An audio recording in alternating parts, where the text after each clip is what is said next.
This is the Business Owners IT Podcast with Anthony Garish and Ryan Carter, where tomorrow's technology meets today's conversations. Hi, I'm Tony Garish. And I'm Ryan Carter, and this is the Business Owners IT Podcast. A podcast where we discuss tips, tricks, and solutions for business owners involving everything tech.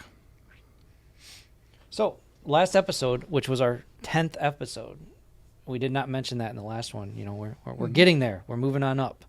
So, in that 10th episode, we decided we're going to talk about or have a series about the CIS framework and what that CIS framework is and what you can do with it. So today we're going to talk about that first control that we talked about last week, and that's the inventory and control of enterprise assets. And a quick overview of that is basically it means to actively manage, inventory, track, and correct all enterprise assets connected to the infrastructure physically, virtually, remotely, and those within cloud environments, to accurately know the totality of assets that need to be monitored and protected within the enterprise.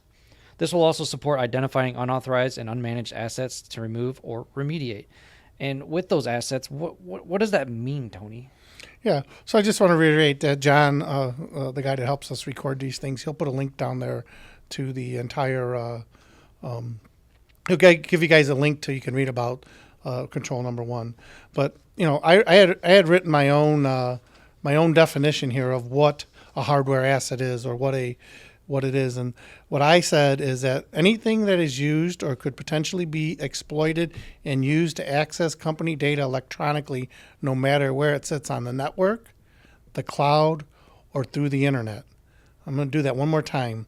Anything that is used or could be used, potentially be used, or exploited and used to access company data electronically, no matter where it sits on the network, in the cloud, your data on somebody else's hardware, or through the internet. So when you say the network, does that mean my guest network where it doesn't touch my servers, or should I monitor all of it? What do I need to do here? I mean, if you have hardware, if the company has hardware that it owns and that it's on the guest network, then you need to know about it. Okay. So if one of my users is putting their laptop on it, yep, I need to know about that hardware. Yes, you do. Yes, you do. And you need to, you really don't want your hardware on the guest network, because your guest, the kid next door, like my son Nick, could be on your guest network, and all of a sudden he finds an enterprise asset on that network and he could potentially try to access it. So when we're segregating our networks, there's a reason for that, and Right. we should make sure we keep our assets off of that, say, guest network, where we kind of give, a little bit more liberal access to. Absolutely. And if you have employees and they bring their own devices, their cell phones and stuff, and they don't need their cell phone for business purposes, then it should be on the guest network. It shouldn't be on the private network. So Jim shouldn't be on the private network with his iPhone printing off his fantasy football sheets. Exactly. On a company printer. I understood. Yes, that's for sure. So let's dive in a little bit more, though, on let's give some examples of hardware assets, okay? And I have a list. I can't remember all these when I'm up here, so I'm using a little cheat sheet, just like if I had a presentation. So, the first one that we think of is servers, and in the old days, servers were, in a computer room and they were, in a rack. But today, there's physical and virtual servers, and there are many places, right? They can be in your own data center. They could be at a co-hosted data center, or they could be in a public cloud like Azure or Amazon or someplace like that. Mm-hmm. So, and then you got your workstations, your desktops and laptops, right? In the old days, all the desktops and laptops were typically in the office, and today they're everywhere. A person could be sitting at Starbucks and accessing enterprise data from his laptop to the internet, right? Then you get into other network equipment like your routers, your switches, your firewalls, your access points. Well, there you go. He asked about the guest network, right? Well, the guest network is what's going to be served up through an access point and probably going to go through a firewall, right? So you need to know about those. Then you get into your mobile devices, right? So we now have mobile device management. We're doing a lot of it with, give some examples where we're doing mobile device management, didn't we, Aren't we doing it with the Apple iPads and stuff like Yeah. that? So, I mean, Apple iPads, you can put them into what's called Apple Business Manager to manage them, but you can't do too much with it. So, what you want to do is a little mobile device management, which we use Intune for 90% of it. And with Intune, now I can tell you what apps need to be pushed to it. I can, if someone took it, I can wipe that device. I know exactly where that device is. I know when the last time it was turned on. I know how old that hardware is, if it's up to date. It just gives me a lot more information. And again, it helps me hit this first part of the CIS framework. Yeah. And then you get into storage devices. Okay. So, what is a storage device? You know what I'm saying? Well, a storage device could be a network attached storage. So it could be your backup plugged into the network. It could be a USB drive that's backing up somebody's computer it's plugged into, and they're using Windows backup, or they're using a command or something to back it up. It could be internet storage. It could be where you have map drives to storage on the internet, or it could be OneDrive, right? So you need to know about all them different storage devices. And SharePoint. Yeah, SharePoint. And then we're going to get into the Internet of Things devices. Those are IoT. Have you guys heard IoT? IoT is Internet of Things. That is going to bring your Ring doorbells, your cameras, your thermostats that you guys have. I have one at home where I can water my garden through the internet. So I can turn on and water my garden, and I just go to my app and click on water for 3 minutes, and it waters it. What a world we live in. What a world we live in. I can open my garage door from right here now. Yes, open your garage door. Those things, right? Again, all of those things, if they're connected to your network, what's good to know, what you need to know is they potentially have access to computer data that is on your network, right? Because they're attached to it. Just because they're going out and you're getting them through an app, there's a device there that is connected. So we should probably know what they are, where they are, make sure we keep them updated, and buckle in for this fun story. Yes. So I'm going to share a story with you, right? And again, this happened in like 2019, but and John is going to actually put up a picture of what a Raspberry Pi is. That's what we're going to talk about. But a Raspberry Pi was used to steal data from NASA's lab.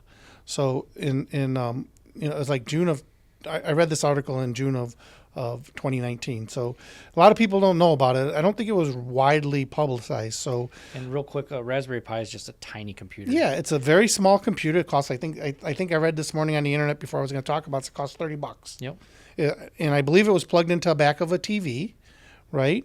And basically they used this device, right? So it was used to take about 500 megabits of data. It said 2 of the files that were taken dealt with international transfer of restricted military and space technology. The attackers who used the device hacked the network, went undetected for 10 months. Okay? Average amount of time somebody's in your network is a very long time before they attacked you. They were in there 10 months. Think about that. So they knew about everything that they could possibly know about before they actually attacked them, right? So the malicious hacker won access to the Jet Propulsion Lab internal network via Raspberry Pi by hijacking its user account. Although the Pi had been attached to the network by an employee, lax controls over logging meant NASA administrators did not know it was present, said the report. The oversight left the vulnerable device unmonitored on the network, allowing attackers to take control of it and use to steal data. So, it's a good example, right? Somebody could bring in an employee, or somebody could bring in, I had employees of one of my companies bring in a thing and plug it in. And I said, what is this for? What is this thing? And basically he plugged it in. It was to improve his cellular connection. So he plugged it into the network, and it was to improve his cellular connection.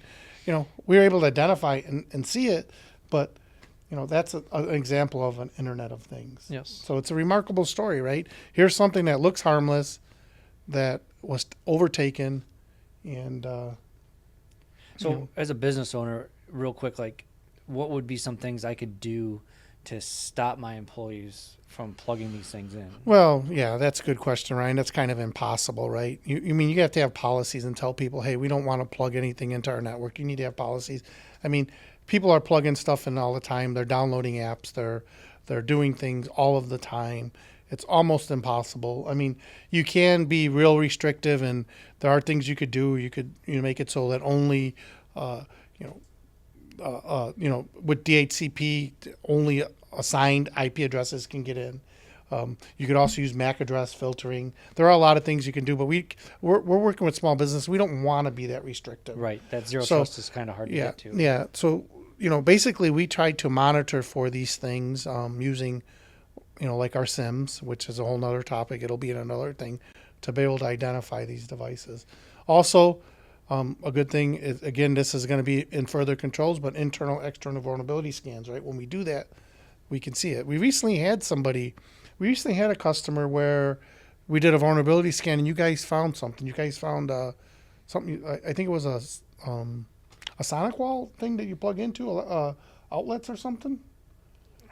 I'm trying to remember. Yeah, so it was. I don't want to mention the client, but Mitch did the vulnerability scan, and it was a sonic wall smart APC thing that was plugged into the internet, and it had yeah. No one mentioned it. We didn't know it was on the network, and it was one of those. It was an older APC unit or like a power strip. But I think it was sonic wall power strip. Yeah, well, the sonic wall is plugged into that power strip so that they could power. So a previous vendor could power cycle that sonic wall. Yeah. Was a problem. So power cycle their firewall. Yeah. So we didn't know about it until we did the scan and found it, and we have no password to it or anything. So now it's just unplugged from the network. Yeah. So that's vulnerability scanning, right? So there's an example of a vulnerability scan finding that. Had NASA done a vulnerability scan, they might have found that Raspberry Pi. Yep.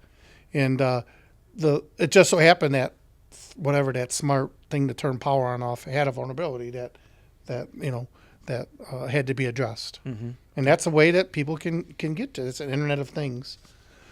So, all right. So I'll continue down my list of things, right? Unless you have any more questions. No, please. Yeah. So then you got printers and scanners, right? Those are also, printers and scanners are also devices that are on your network, and most penetration people or people who are going to hack you, that's the first thing they're going to hit is your printers and your scanners. Yeah. Why? Low-hanging fruit. Low-hanging fruit. And a lot of times people store their usernames and passwords in there. Mm-hmm. Right? So that's another example of hardware. Cloud services, right? That's your virtual machines. Them are the things that are out on the internet, right, that you have access to. That's considered hardware, even though it's not yours, right? It could be in the public cloud, it could be in a hosted. That's your stuff. So that's another one. Backup systems is another big one, right? So again, that's going to be, it could be your datos or, we talked about network storage. I mentioned that a little bit, but typically a backup is a network storage device that has software on it that backs up to it. If you're software developers or you have software developers or internet developers in-house, which we have customers that do, it's going to be your development testing environments. All that equipment needs to be there. And then last that I have, and there might be more, but this is the list I came up with, is your telecommunication equipment. Yeah. That's your IP phones that are connected to your network, right? And a lot of times we're using them through our computers. Yeah. Okay. So now you get back into it. Why do we need all of this information? And the reason you need this information is because when you do have a attack or when you do have an incident, you know where to look, right? You know what you're looking at. Okay. So if you don't have it, if you're a location, let's say, I'll give a good example. Let's say you're you have three locations. Let's say one in Indiana, one in Illinois, one in Florida, and you have an incident, right? You need to identify where that incident started. Yeah. Right? And by knowing everything about the network and where everything sits, you can start to look, right? So, if you don't know about it, then you can't look. Right? So you can't, the first thing you're going to do is at the main headquarters, you're going to start looking at logs and stuff to see if something there. But what happens if there's nothing there? Then where do you go? Then if you're brought in as an incident response, let's say you're brought in as an incident response, they got to go and ask questions. And in all this time, the guy could still be in there. Yeah. Yeah. So, just think of being dropped off somewhere with just a compass to find your way through. or being dropped off with a compass and a map, Right. or even better, GPS on your phone, which would be having that inventory of all your assets Right. and controls to get where you need to go. And the other thing that's good about having the assets or the hardware assets, if you had a disaster like a fire or something like that, another reason to have it, right? So that you know what stuff you have when a loss occurs, Yeah, it makes total sense. right? And so the nice thing about it is today we have technology, right? So a lot of this technology to become compliant, like if you're a customer of ours, to align with the CIS controls, we're able to grab that information that we just said through our tools. You know, 99% of it is grabbed through remote monitoring and management. And we can clean up the old stuff too when we're done scanning in your Active Directories and identity management anywhere. Yeah. So that's the control number one. Yeah. So it's knowing your hardware assets. Yeah. And I guess to reiterate one more time, right? You got to think of hardware assets as anything that can touch data. It doesn't matter where it sits, and if it's connected to the internet or it's connected to any way to a network, it could potentially touch your data. Yeah, if it's plugged in on Wi-Fi, those are two good starts right there to think of it. Yep. Yeah. And guest networks, or if somebody on the outside is connected, to your network, then they can touch your data. I mean, they might, there's other controls to protect against it, right? There's other ways to protect against it, but 10 months, NASA, 10 months.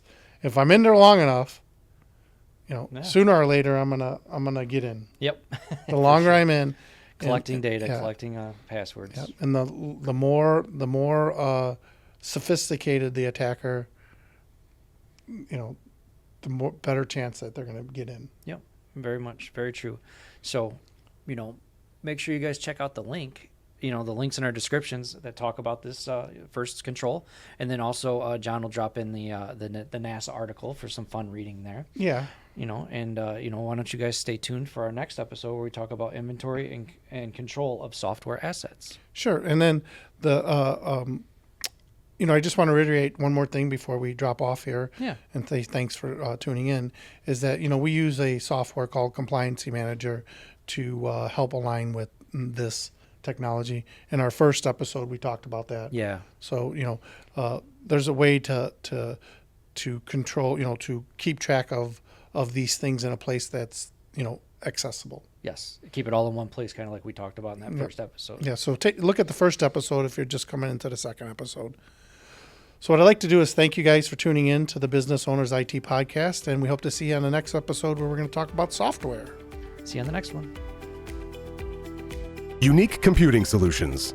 Your IT challenges solved.